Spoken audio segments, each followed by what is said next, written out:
తెలంగాణలో రేషన్ షాపుల ద్వారా సన్నబియ్యం పంపిణీకి శ్రీకారం చుట్టారు. ఉగాది నాటి నుంచి ప్రారంభమైన సన్నబియ్యం ప్రస్తుతం రేషన్ కార్డు వినియోగదారులు ఎవరైతే ఉన్నారో ఒక్కొక్కరికి 6 కిలోల చొప్పున ఉచితంగా అందివ్వడం జరుగుతుంది. రాష్ట్రంలో సుమారుగా 2,85,00,000 మంది వినియోగదారులు ఉన్నారు. వాళ్ళందరికీ కూడా రేషన్ బియ్యం అందించే కార్యక్రమాన్ని ప్రారంభించారు. గతంలో ఇస్తున్న దొడ్డు బియ్యం తీసుకునేటప్పుడు ప్రజలు అనేక ఇబ్బందులు ఎదుర్కొనేవారు. ఎప్పుడైతే సన్నబియ్యం ఇవ్వడం మొదలుపెట్టారో ప్రజల్లో కూడా ఆనందోత్సవాలు వ్యక్తమవుతున్నాయి. ఎక్కడ చూసినా సరే రేషన్ షాప్ దగ్గర పెద్ద పెద్ద క్యూలు ఉన్నాయి. అందరూ కూడా బియ్యం తీసుకెళ్లడం మీదే దృష్టి సారించారు. ఈ విషయాన్ని పక్కన పెడితే ఈ సన్నబియ్యం ఎవరిస్తున్నారన్న దాని మీద వివాదం నెలకొంది. కేంద్రంలో అధికారం ఉన్నటువంటి బీజేపీ తామే ఈ బియ్యాన్ని ఇస్తున్నామని ఈ ఘనత తమదే అని చెప్పేసి ప్రతి రేషన్ షాప్లో కూడా మోదీ ఫోటో పెట్టాలని చెప్పేసి వాళ్ళు డిమాండ్ చేస్తున్నారు. ఇటీవల కాలంలో కేంద్ర మంత్రి కిషన్ రెడ్డి కావచ్చు, లేదంటే బండి సంజయ్ కావచ్చు, వీళ్ళిద్దరు కూడా ఇదే నినాదాన్ని ప్రజల్లో తీసుకెళ్లాలని చెప్పడమే కాకుండా సమావేశాలు కూడా పదే పదే రేషన్ షాపుల్లో సన్నబియ్యం ఇస్తున్న ఘనత మోడీకే దక్కుతుంది, ఇది కేంద్ర ప్రభుత్వం ఇస్తున్న సహాయం అని చెప్పేసి వాళ్ళు చెప్తున్నారు. ఇక్కడికి వచ్చేటప్పటికి కాంగ్రెస్ పార్టీ రాష్ట్రంలో అధికారంలో ఉంది. ఈ పథకాన్ని ప్రవేశపెట్టడానికి కీలకంగా వ్యవహరించింది కాంగ్రెస్ పార్టీ. లేదా కాంగ్రెస్ పార్టీ ఈ పథకం తమదే అని చెప్పేసి సన్నబియ్యంతో కేంద్ర ప్రభుత్వం ఎటువంటి సంబంధం లేదు, రాష్ట్ర ప్రభుత్వం ఇస్తుంది కాబట్టి ఈ ఘనత కాంగ్రెస్ పార్టీకి దక్కుతుందని చెప్పేసి రాష్ట్ర నాయకులు కావచ్చు, లేదంటే పౌర సరఫరాల శాఖ మంత్రి ఉత్తమ్ కుమార్ రెడ్డి కావచ్చు, రేవంత్ రెడ్డి ముఖ్యమంత్రి, వీళ్ళందరూ ఇదే మాటని చెప్పడం జరుగుతుంది. అయితే వాస్తవాలు పరిశీలిద్దాం. అసలు సన్నబియ్యం ఇవ్వడానికి ఎంత ఖర్చు అవుతుంది, ఏంటి విషయాలు మనం కానీ పరిశీలిస్తే గతంలో దొడ్డు బియ్యం ఇచ్చినప్పుడు 10,665 కోట్ల రూపాయలు సబ్సిడీగా అందించడం జరిగేది. దీంతో ప్రజలకి దొడ్డు బియ్యాన్ని అందించేవారు. ప్రస్తుతం సన్నబియ్యం అందించడం వల్ల అదనంగా 2,800 కోట్లు భారం పడుతుంది. దాంతో రాష్ట్ర ప్రభుత్వానికి కేంద్ర ప్రభుత్వం ఇస్తున్న వాటాల్లో తేడా వచ్చింది. గతంలో 41% కేంద్ర ప్రభుత్వం ఇస్తుండగా 59% రాష్ట్ర ప్రభుత్వం ఇచ్చేది. అయితే ఇప్పుడు ప్రస్తుతం 2,800 కోట్ల దగ్గరికి వచ్చేటప్పటికి అది రాష్ట్ర ప్రభుత్వం మీద అదనపు భారంగా పడింది. దీంతో ప్రస్తుతం ఇస్తున్న మన లెక్కలు కానీ చూసుకుంటే కేంద్ర ప్రభుత్వం ఈ బియ్యానికి ఇస్తున్న మొత్తం 5,845 కోట్లు కేంద్ర ప్రభుత్వం ఇస్తుంది. రాష్ట్ర ప్రభుత్వం 8,033 కోట్లు రాష్ట్ర ప్రభుత్వం ఇస్తుంది. అంటే కేంద్ర ప్రభుత్వం కంటే సుమారుగా 3,000 కోట్లు రాష్ట్ర ప్రభుత్వం భరిస్తుంది. దీంతో క్రెడిట్ దాదాపుగా మనం అనుకుంటే రాష్ట్ర ప్రభుత్వానికి దక్కుతుంది. ఇంకో విధంగా మనం ఆలోచిస్తే దేశంలో అనేక రాష్ట్రాల్లో బీజేపీ అధికారం ఉన్నప్పటికీ ఎక్కడ కూడా సన్నబియ్యం అందించడం లేదు. దాదాపుగా అన్ని రాష్ట్రాలు కూడా దొడ్డు బియ్యం అందించడం, లేదంటే వేరే ఆహార పదార్థాలు ఇవ్వడం జరుగుతుంది.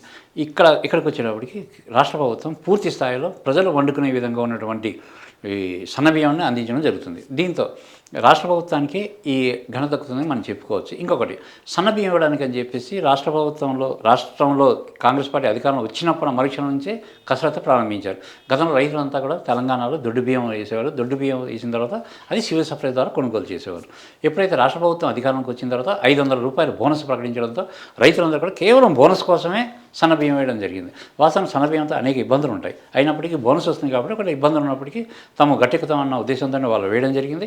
వానాకాలంలో చూసుకుంటే గతంలో వేసిన పంటలతో చూస్తే అదనంగా రైతులకి డబ్బు అందడం జరిగింది. దాంతో బోనస్ పట్ల వాళ్ళు పూర్తిగా మద్దతుగా రైతులు ఉన్నారు. దాంతో రెండోసారి కూడా ఇటీవల పడిన పంటలో కూడా అత్యధిక శాతం సన్నబియ్యం వేయడం జరిగింది. దీంతో పూర్తి స్థాయి సేకరణకి సన్నబియ్యానికి అవకాశం లభిస్తుంది. గతంలో చూస్తే వానాకాలంలో సుమారుగా 25 లక్షల మెట్రిక్ టన్నుల ధాన్యాన్ని దిగుమతి చేసి మిల్లర్లకు పంపిస్తే సుమారుగా 16 లక్షల మెట్రిక్ టన్నుల బియ్యం దిగుమతి అయింది.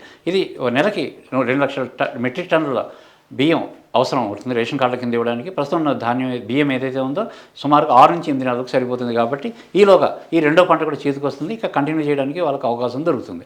దీంతో ఈ మరోపక్క మనం ఆలోచిస్తే రేషన్ కార్డులకు ఎప్పుడైతే సన్నబియ్యం ఇవ్వడం, తర్వాత రాష్ట్రంలో సన్నబియ్యం పండడం మొదలుపెట్టిందో దాని ప్రభావం బహిరంగ మార్కెట్లో ఉన్నటువంటి సన్నబియ్యం కూడా ప్రభావం తీవ్రంగా చూపిస్తుంది. తెలంగాణలో కావచ్చు, ఆంధ్రప్రదేశ్లో కావచ్చు, కర్ణాటకలో, మహారాష్ట్రలో మొన్నటి వరకు 70 నుంచి 75 రూపాయలు పరిగిన సన్నబియ్యం ధర ఇప్పుడు ఏకంగా 20 రూపాయలు తగ్గిపోయి 60 రూపాయలకు పడిపోయింది. ఇంకో రెండో రకం బియ్యం 60 రూపాయలు అమ్మేవారు, అది 55 రూపాయలు పడింది. అంటే రెండు కారణాలు మనం ఆలోచించవచ్చు. ఒక పక్క రేషన్ కార్డుల ద్వారా ప్రజలు ఈ సన్నబియ్యం తీసుకుని ఆనందంగా ఉంటే ఈ ప్రభావం బహిరంగ మార్కెట్లో అంటే వేరే కిరాణా షాపుల్లో అవ్వచ్చు, లేదంటే వేరే షాపుల్లో బయట దొరికే ధాన్యం రేటు కూడా తగ్గుతూ వస్తుంది.